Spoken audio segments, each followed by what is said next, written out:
Are you experiencing election fatigue? A lot of people thought the nomination would be over on March 4th with Obama beating Hillary in Texas and possibly Ohio. Now, a lot of people think the Clinton campaign is back on track to win the nomination. Well, what actually happened was more complicated than either of those two, and it's not great news for Hillary or Barack for that matter, but it is very good news for the Democratic Party as a whole. First, how could it not be great for Hillary, right? She won 3 out of 4 states, yes, but Texas was almost a tie, and in these races that makes a big difference. Barack was ahead in pledged delegates before by around 150 to 160, and Hillary didn't win enough to take him down much at all. They're still counting Texas, but it's pretty clear Hillary didn't even cancel out 10% of that gap.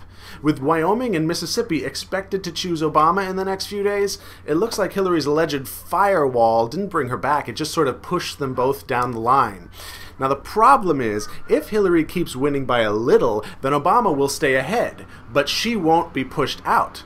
And there is the threat of going all the way to the convention. It is bad if we go to the convention because we know we are eventually going to disappoint a lot of Democrats no matter who we choose. But if we disappoint half the Democratic Party in the last week of August, then we only have 10 weeks for those wounds to heal and for those people to get excited and active and win this election. On the other hand, if we work it out by the end of primary season, June 3rd, that's Montana and South Dakota, then we have 5 months to get everyone on board, which is enough time. I read, actually, that Bill Clinton didn't secure the nomination until June of 1992. Which leads me to my second point. This long process may not be great for Clinton or Obama, but as long as we can wrap it up before the nomination, it is great for Democrats. Howard Dean, a little history, was elected head of the DNC in 2005 on a platform of a 50-state strategy. Democrats wanted to stop putting all of our efforts in a few places and start supporting the party all over the country, in the South and the Rocky Mountains, in order to create growth. And since then, we have seen new Democrats on the scene winning major office in places like Montana and Colorado and Virginia, all of which may vote now for a Democrat for president this year. This is amazing.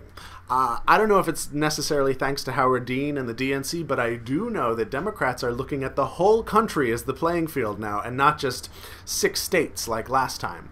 So we have this long-ass nomination in which Obama and Clinton and lots of other famous politicians go into states that they never go to, and they hold huge events, and thousands of people show up, and they go nuts because the stakes are high, and they really, really, really care.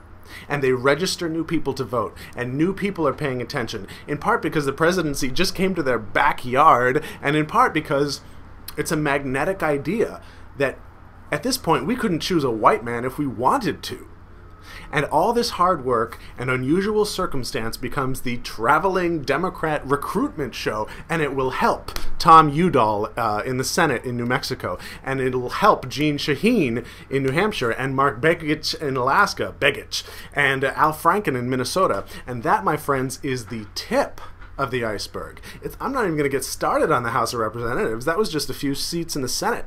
And meanwhile, the most noticeable thing John McCain can do right now is to accept the endorsement of far-right scumbags who think Obama is a terrorist and Catholics are in league with the Antichrist and hang out with President Bush. So now the race is in great shape, thanks to all of this going on, and Obama is still winning, and thank God. It looks like Florida and, more importantly, Michigan are both willing to have another primary instead of insisting that their earlier, less legitimate results be counted. So thank you for being reasonable, Michigan and Florida. It's not on the calendar yet, but they're talking about it. Please make it happen. Okay, last note, it looks like Ron Paul is going to drop out. He put up a video just last night that hinted as much. So, good job, Ron Paul, and also very good work, Ron Paul supporters. Very good. What are you going to do now? Are you going to stay in the Republican Party? The one that despised you for your values and tried to choke you out of the conversation? The party that doesn't seem to want you or your energy or your money? I think Ron Paul supporters are now too invested in politics to just sit this election out. They're smart, and they know that not voting ignores their democratic duty.